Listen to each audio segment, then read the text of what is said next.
જય શ્રી કૃષ્ણ મિત્રો, હું ભાવિકા આપનું સ્વાગત કરું છું હરિદર્શન ચેનલમાં.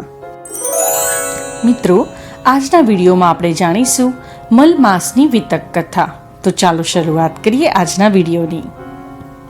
ભગવાન પુરુષોત્તમ પ્રભુનો મહિમા ગાતા ભગવાન નારાયણે નારદજીને કહ્યું, હે મુનિશ્રેષ્ઠ, આપને અધિક માસ વિશે જાણવાની જિજ્ઞાસા થાય તે હકીકત સત્ય જ છે. કારણ કે અધિક માસની ઉત્પત્તિ કથા પણ રહસ્યમય છે. અધિક માસની ઉત્પત્તિ આદિકાળથી થયેલી છે. આ સૃષ્ટિમાં વર્ષે 12 માસ, ઋતુઓ વગેરેની જે રચના થઈ છે તેના પર ઈશ્વરનું નિયંત્રણ છે. તેની કાલગણનાની ગોઠવણ ઈશ્વર આધીન છે, એટલે તે સનાથ છે. પરંતુ તે ગણનામાંથી વિખૂટો પડેલો વધારાનો માસ ઉત્પન્ન થયો તે અનાથ રહ્યો હતો અને તેના સ્વામી કોઈ જ ન હતા. સૂર્યદેવની સંક્રાંતિ વગર તથા રાશિ પ્રવેશ વગરનો માસ આ લોકમાં અયોગ્ય, અશુદ્ધ એટલે કે મલ માસ તરીકે ઓળખાયો હતો. તેથી લોકો તેને તિરસ્કાર કરવા લાગ્યા હતા. પ્રજામાં અધિક માસની અવગણના થઈ. મંગળ કાર્યો માટે મળ માસ તે ત્યજવામાં આવ્યો.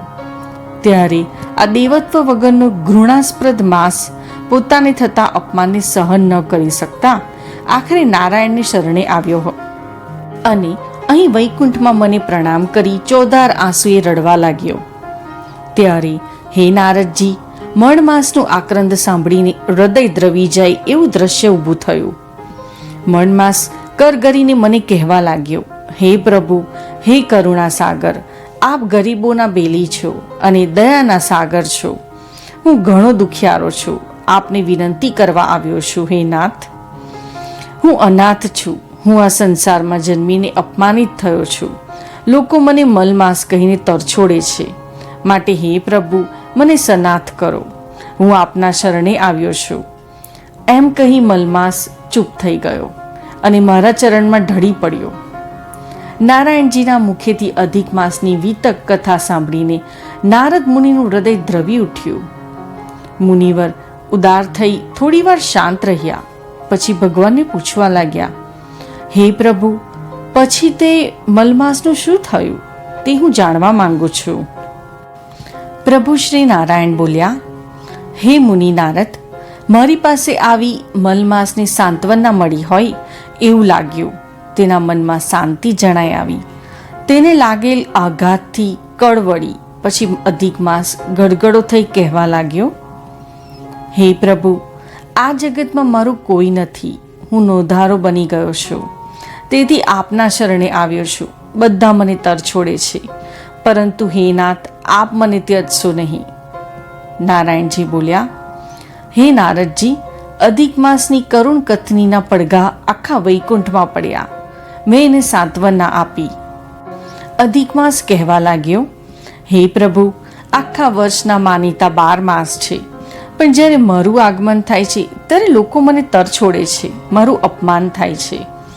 કોઈ મારા આગમન થકી શુભ કાર્યો કરતા નથી. પુરોહિતો, બ્રાહ્મણો, અગ્નિહોત્રીઓ મંગલ કાર્યોમાં મારી હાજરીને નિષેધ ગણે છે. મલમાસનો આક્રંદ સાંભળીને દેવગણો રક્ષા કરો, રક્ષા કરો એમ પોકાર કરવા લાગ્યા. સૂત પુરાણીજી કહેવા લાગ્યા, હે મુનીશ્વરો, પ્રભુ તો દીન દયાળુ છે. એમને મલમાસના દુઃખ નિવારણ અર્થે પોતાના વાહન ગરુડજીને આજ્ઞા કરી. તેમજ મલમાસની મસ્તકે હાથ મૂકીને કહ્યું, હે ભક્તરાજ, હે અધિક માસ, તું શાંત થા. તારું દુઃખ ભૂલી જા અને મારી સાથે ચાલ. ગરુડજી આપણને ગોલોકમાં લઈ જશે, જ્યાં કેશવ મુરાલી મનોહર પુરુષોત્તમ પ્રભુ બિરાજમાન છે. એમની શરણે રહેનારનો ઉદ્ધાર નક્કી છે. એટલે તું ત્યાં ગૌલોકમાં જ રહેજે.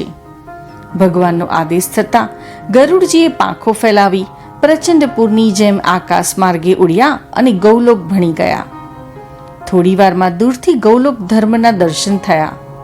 નારાયણ કહેવા લાગ્યા, હે માસોત્તમ ભક્ત, એક અત્યંત ગૂઢ રહસ્ય સ્વરૂપે તું પેલા ગૌલોકને જો અને દર્શન કર. સૂતજી કહે છે, હે પ્રિય શ્રોતાજનો, નારાયણે ઉમંગથી ગૌલોકનું વર્ણન કર્યું ત્યારે ગરુડજી પણ એટલા જ ઉત્સાહિત હતા. તેઓ ગૌલોકના સ્વામી શ્રી કૃષ્ણચંદ્રના દર્શન કરવા અધીરા થયા હતા. ગરુડજી ગોલોક નજીક આવી પહોંચ્યા ત્યારે વીરતા નામની નદીના કિનારે ઉતરાણ કરવા સારું પોતાની પાંખો સંકેલવા લાગ્યા.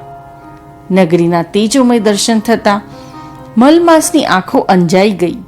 મલમાસ ગોલોકની શોભા નિહાળીને દંગ રહી ગયો. આગળની કથા આપણે નેક્સ્ટ વિડીયોમાં જોઈશું. ધન્યવાદ.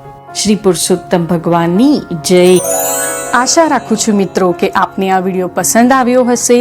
તે માટે વિડીયોને લાઈક જરૂરથી કરજો, મિત્રો સાથે વિડીયો શેર કરજો તથા આવા જ વધુ વિડીયો જોવા માટે હરિદર્શન ચેનલને સબસ્ક્રાઈબ અવશ્ય કરજો. ધન્યવાદ. જય શ્રી કૃષ્ણ.